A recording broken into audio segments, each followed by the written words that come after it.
Preview.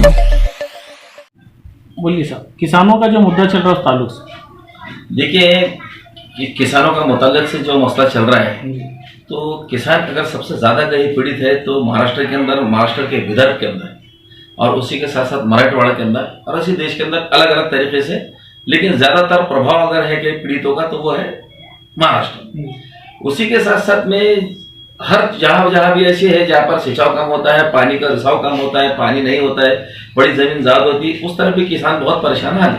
इन सारी चीज़ों को देखते हुए 2004 के अंदर मनमोहन सिंह ने एक स्वामीनाथन कमीशन, जिसे किसान आयोग कहते हैं, उसका गठित किया था। उस किसान आयोग ने अपनी रिपोर्ट 2006 में 5 रिकमेंडेशन अपने पठन पर, इनके पठन पे दे दी थी मनमोहन सिंह साहब को। लेकिन बड़े अफसोस की बात है कि वो उसको लागू नहीं कर सके। लेकिन सबसे अहम और खास बात मैं बताना चाह रहा हूँ किसानों के मुतालिक से, कि किसानों के मुतालिक से आज छाती पीट के बहुत बड़े सुरमा बन के और बहुत बड़े उनके हमदर्द बन के, उनके योद्धा बन के अगर कोई सामने आया है तो बीजेपी बता रही है कि हमने जो कानून लाए ये किसानों की हित में, किसानों के हक में, हमने उनके फायदे का कानून लेके आए। बराबर है। एक बात मेरे को आप बताइए कि स्वामीनाथन कमीशन ने जब अपनी रिपोर्ट पेश की, रिपोर्ट के अंदर 5 रिकमेंडेशन उन्होंने दिए, उसके अंदर सारी चीज बताए कि किसान खुदकशी क्यों कर रहा है और खुदकशी अगर नहीं करना चाहिए तो उसके लिए क्या करना है, अब किसानों को नुकसान क्यों हो रहा है, अगर उनका फायदा करना है तो उसके लिए हमको क्या करना है। ये रिपोर्ट में सारी चीजें आ चुकी है। उनको लोन कैसा मिलना चाहिए, उनकी परतफेड़ कैसी होनी चाहिए, उनका इंश्योरेंस कैसा होना चाहिए, आदिवासियों में जमीन का वाटप कैसा होना चाहिए, उनको जमीन कैसी दी जाए, जमीनों का ज्यादा उपयोग कैसा होना चाहिए जिससे अनाज ज्यादा निकल सके। हरित क्रांति के नाम से जाने जाते हैं स्वामीनाथन साहब, जिन्होंने खेत की क्षेत्र के अंदर बहुत बड़ा काम किया और बहुत सारे अवार्डों से उनको इस मुल्क ने, इस देश ने नवाजा भी। अब बात यह है कि खास तौर से मैं बात कहने जा रहा हूं कि अब किसानों का जो मसला चल रहा है, ये 3 बिल जो उन्होंने पास किए, जो ऑर्डिनेंस इन्होंने पास किए, तो इन्हीं के साथ के अलायंस पार्टनर, इनका घटक दल जो इनके साथ में युति करके इलेक्शन लड़ा पंजाब के अंदर, शिरोमणि अकाली दल। शिरोमणि अकाली दल सबसे पहले त्याग पत्र देके इनके मंत्रिमंडल को लाद देकर सड़क पर उतरा, कहा कि 3 बिल जो इन्होंने बनाए हैं, 3 बिल जो इन्होंने ऑर्डिनेंस पेश किए, ये किसानों के और आत्महत्याओं को बढ़ाने वाला है, किसानों को नुकसान पहुंचाने बिल पास किए। इसीलिए पंजाब के किसान सबसे पहले जागरूक हुए, देश के पूरे किसानों में जागरूक हो चुके हैं और ये आंदोलन चालू है। लेकिन ये गूंगी और बहरी सरकार सुनने का नाम नहीं ले रही है और ये किसी भी तरीके से ये किसानों के हक में कुछ नहीं करने वाले। ये दलाल और एजेंट बन के बैठे अडानी, अंबानी और उद्योगपतियों की, ये सिर्फ उनकी तिजोरी भरने का काम कर रहे हैं और सिर्फ बोल वचन दे रहे हैं, सबका साथ सबका विकास, बकवास काम चालू है। ये सिर्फ धोखा देने के काम कर रहे हैं, एक लक्ष्यदार बात करके लोगों के सिर्फ दिलों को बहलाते हैं, लेकिन मदद करने का फायदे के काम पूरे उद्योगपतियों के करते। तो अभी ये जैसा बीजेपी सरकार जो है, तो बीजेपी सरकार अपने देश को कौन सी दिशा में लेके जाने की तैयारी कर रही है, इसके बारे में क्या बोलेंगे आप? जैसा किसानों का जो इतना बड़ा मुद्दा चल रहा है, कई किसान मतलब खुदकुशी कर चुके आज तक के, और कई किसान जो भूख हड़ताल पे बैठे हुए आंदोलन करके, तो उनको कोई मतलब अभी तक कोई रिस्पॉन्स नहीं मिल रहा, तो उस ताल्लुक से आप क्या बोलेंगे? देखिए, बीजेपी का ये दावा, बीजेपी का ये कहना है कि हम देश के अंदर राम राज्य लाने जा रहे हैं। योगी का ये कहना है कि हम देश में राम राज्य लाने जा रहे हैं। उसी तरह खट्टर का ये कहना है कि हम देश में राम राज्य लाने जा रहे हैं। उसी तरह चौहान जो मध्य प्रदेश के सीएम, उनका भी कहना है कि हम राम राज्य कौन सा राम राज्य ला रहे भैया? उत्तर प्रदेश की दिशा क्या करके रखे तुमने? बलात्कार पे बलात्कार हो रहे हैं, पुलिस वालों के मुहरे करके उनकी हत्या करा रहे हैं, ये राज चल रहा है उत्तर प्रदेश के अंदर। सबसे अहम बात ये है। और बीजेपी जो चाह रही है, ये बीजेपी ने 2014 का जब इलेक्शन लड़ा, अरे भी जो 2019 का इलेक्शन लड़ा, इनका मैनिफेस्टो निकालिया, लोग समझ नहीं रहे इस बातों को। इनका मैनिफेस्टो निकालो। इनके मैनिफेस्टो में 370 था, आपने उसको पूरा कर दिया। इनके मैनिफेस्टो में 3 तलाक था, चलो आपने उसको पूरा कर दिया। तो इसी मैनिफेस्टो के अंदर आपने कहा है कि अब स्वामीनाथन कमीशन लागू करेंगे। कहा गई तुम्हारी गैरत और शर्म, कौन से कुएं में लेके कहीं तो भी चूल्हे और पानी में डूब के मर रहे बीजेपी वालों ने, झूठे और मक्कार लोग जो अपने मैनिफेस्टो में लिखते हैं उसको लागू नहीं करते हैं। बड़ी डटाई से कह रहे थे, हमारे मैनिफेस्टो, अमित शाह क्या कह रहे थे? 3 तलाक का मुद्दा हमारे मैनिफेस्टो में था, हमने पूरा किया, ठीक है। उसी के साथ साथ कहते कि हमने ये मुद्दा भी हमारे पास में था, कौन सा 3 तलाक का मुद्दा था, उसी के साथ साथ 370 का था, ये हमने पूरा कर दिया। क्या किया ना आपने? तो ये कौन करने वाला है? उनका नाम तो बताओ। नथुराम गोडसे के करने वाला है? कौन करने वाला है? जो स्वामीनाथन कमीशन की रिपोर्ट है, कौन लागू करेंगे? दरअसल देश के अंदर मैं आपको कह रहा हूं कि बीजेपी ये चाहती है कि संविधान की धज्जियां और संविधान को संसद के सामने जलाया जाए और हम खामोश रहो। ऐसा हो नहीं सकता। ये चाह रहे। और इनकी प्रज्ञा ठाकुर ने भी किसानों के ताल्लुक से क्या कहा?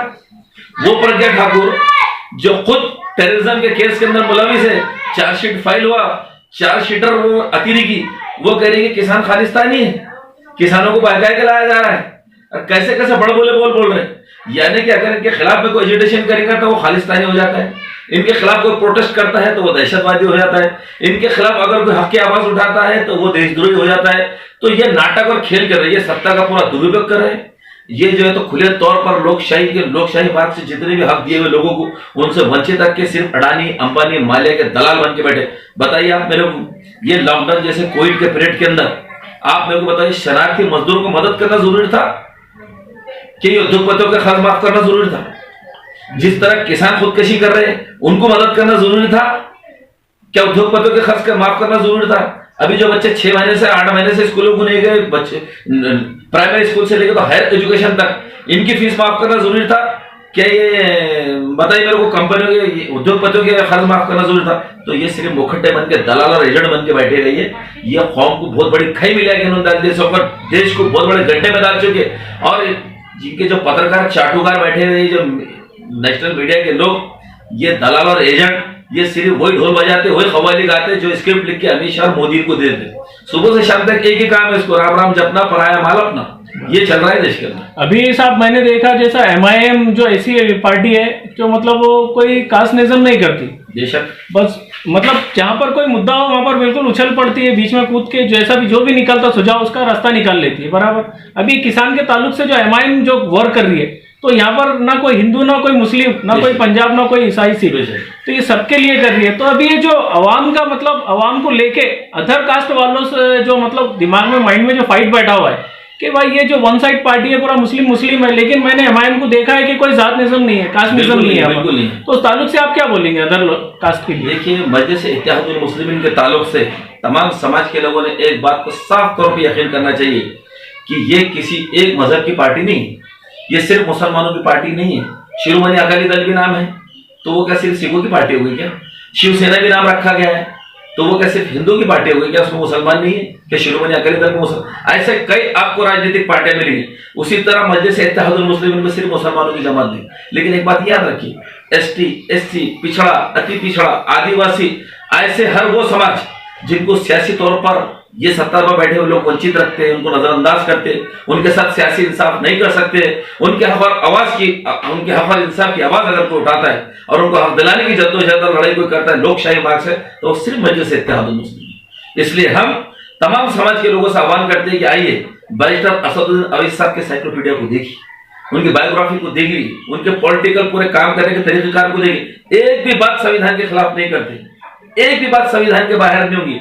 लेकिन जो ये हिंदुत्ववादियों को, ये गोडसे वाली जो कौम है, ये गोडसे वाली और ये जितने RSS वाले हैं, इनको जो चीज सूट होती सिर्फ उतने निकाल के बताएंगे। अकबर अवैसी ने क्या कहा, वो एक ने क्या कहा, वारिस पठान ने क्या कहा। अरे हमारा शीर्ष नेतृत्व जो है, हमारे सुप्रीम असद अवैसी साहब जो कह रहे हैं, उसको मानेंगे क्या मेरी बात को मानेंगे?